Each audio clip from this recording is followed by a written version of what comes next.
is up, YouTube? This is Alucard AFK bringing you another Magic the Gathering online video.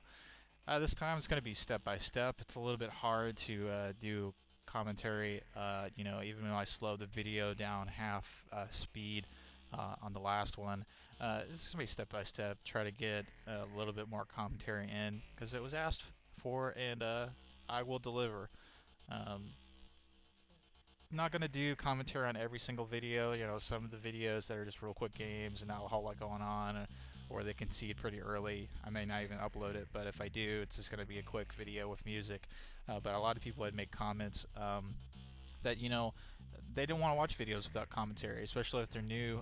They don't know what's going on. They see the cards, they can kind of see some of the abilities. I've been, highlighting the cards as they're being played, but they're really still not grasping what the strategy is or anything like that.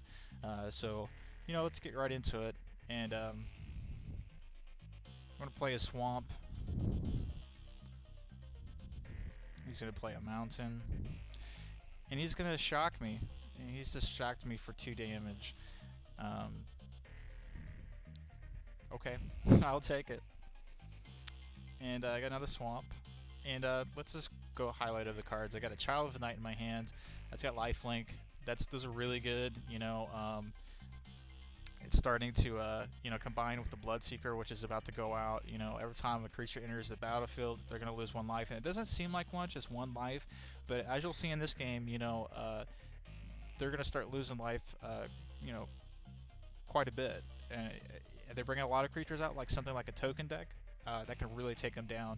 And this guy didn't bring out a whole lot of creatures, but as you can see, it still brought him down quite a bit. So it's especially if a lot of them. And then you got stuff like Child of Night that's starting to give you health back, and it's still doing damage to them. So sooner or later you see yourself at 30 or something, and they're down to 10 or lower or something. So let's go ahead and bring that Bloodseeker out.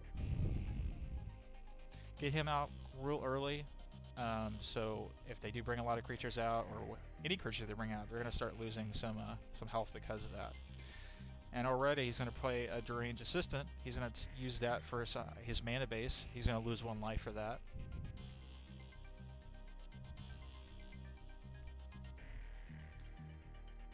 So yeah, back to the hand. I have a Child of Night. I have a Consume Spirit, which is a win condition. Not the main win condition, but if you have a lot of mana, you can knock them down. Guess Verdict, this is real nice. Hopefully it's a 5/5 flying monkey or something that they've got that they have to sacrifice. But whatever creature you're trying to get rid of, especially if they have a 1 out or 2 out, they're gonna have to choose which one they want to sacrifice. Got a Swamp and 2 Sorin's Thirst. These are kind of nice. I've left these in my deck. I've revised this Drain deck a little bit. These are nice to get rid of some creatures and give you some life back. So let's keep going. I'm going to bring that Child of Night out. It's got the lifelink as we were talking about.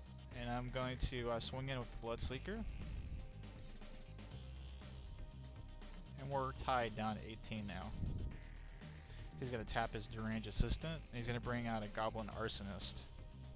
He's going to lose a life for doing so, due to the Bloodseeker's ability. He's going to play a Civilized Scholar. And he's going to lose a life for that as well. See, as you can see, this is kind of going to repeat itself for anything he brings out. It's really doing damage for really nothing.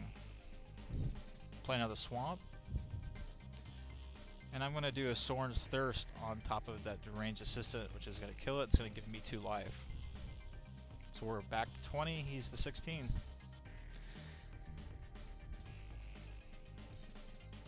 And I didn't swing in there. He's got a Goblin Arsonist and he's got a Civilized Scholar. He's got to tap that Civilized Scholar. And the Civilized Scholar allows him to draw a card and then discard a card. So he discarded a island. Apparently he didn't need it. And he's going to draw a card, which we don't know what it is, but it'll probably be coming out shortly.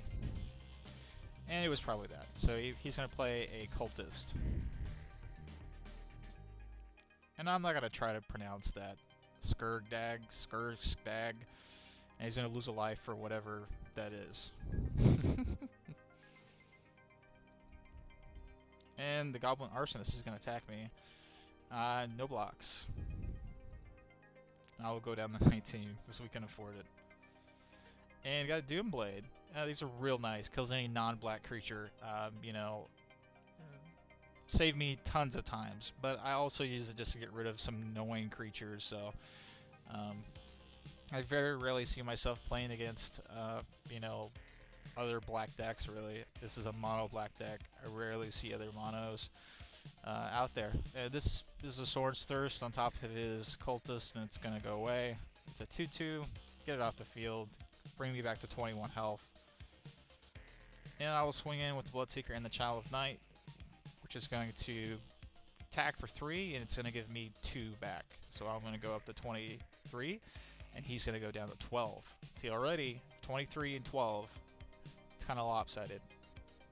Would be lopsided if I was on that other end, because I've got stuff to give me health back. It's kind of the point of this deck. So yeah, he discarded a card, he discarded a mountain. He's, you know, got 5 mana plus 6, so he's got 6 mana, so he's got more mana than we do. Normally, I'm not too mana deprived. I'm not really too worried, you know. I wasn't worried when I was playing this, because I constantly get the mana when I need it. Now he's going to lose, you know, health for bringing out that guy. He brought out another Civilized Scholar, by the way. And there it is, Sword's Vengeance. That is the one condition. It's pretty steep in mana, but it does 10 damage and brings 10 life. So if I was down, I've been down in 1 and 2 range and did something like this, as well as Consume Spirit, which I gain life as well for as much damage as I do, which is usually 6 or 7. So, you know, I could easily see myself back up to 17 health, you know, and they're going down 17 health. So it's a very good tide changer. It's not over till the fat lady sings. Or in this case, guess a verdict. And he has to sacrifice a creature and lose 1 life. And he's going to sacrifice the Goblin Arsonist, because once you sacrifice that creature, it deals 1 damage to target creature or player. And he's going to do it to the Bloodseeker here. It's going to kill the Bloodseeker. Bye-bye, Bloodseeker! You did your job, and so, you know, he's at 10, and I'm going to swing in with the Child of Night, and he's going to go down to 8, and I'm going to come back up to 25.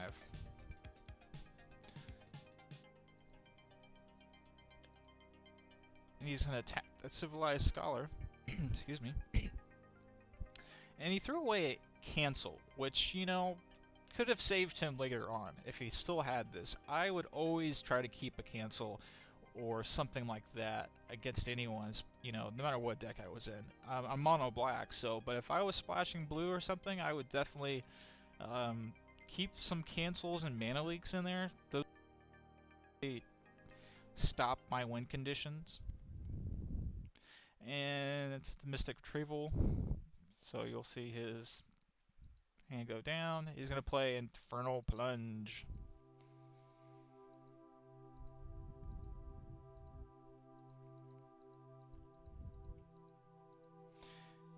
And he's going to do a Fireball.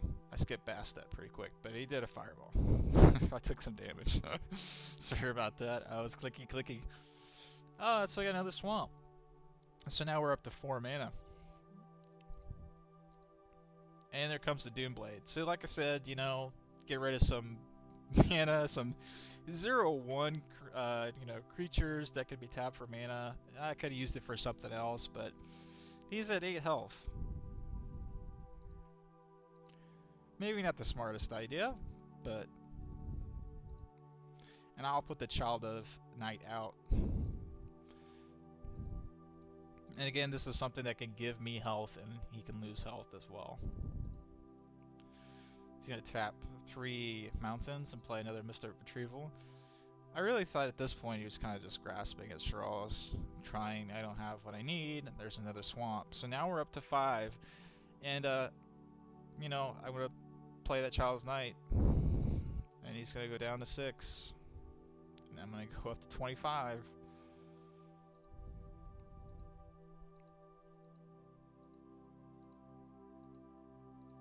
He's going to tap all his mana. And yeah, I think it's a Fireball again, if I remember right. Yes, it's a fireball, and he's gonna kill my Child of Night. You know, that's... should have saved that, I think. Does X damage divided evenly rounded down among any number of target creatures and or players. I'm not sure why... not sure why he didn't try to peg me down, you know, other than the fact this gives me life and does damage. I probably would have did the same thing. I don't know. I'm not been down the end too often. So now I have 6 mana, and I'm going to... I got two win conditions sitting here, you know. So I'm going to swing in and add it up. It's going to be 4 damage. Normally it's much more than that, but I have no other cards in my hand. Why not? Why not take him down to 2 and bring me back up to 27? So really, we're just...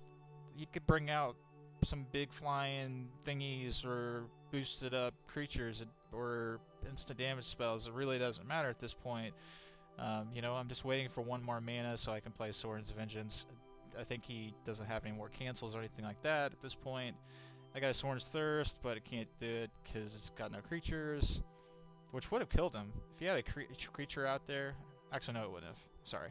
It would have done 2 to his... it only does damage to creatures, that's right. So anyway, yeah, we're waiting for the Sorin's Vengeance. 1 more mana. And there it is. There's the mana. There's the swamp. We'll play the swamp. And we'll say goodbye after we tap our lands. We'll play Sorin's Vengeance. And I have had it canceled, believe it or not. Not this round.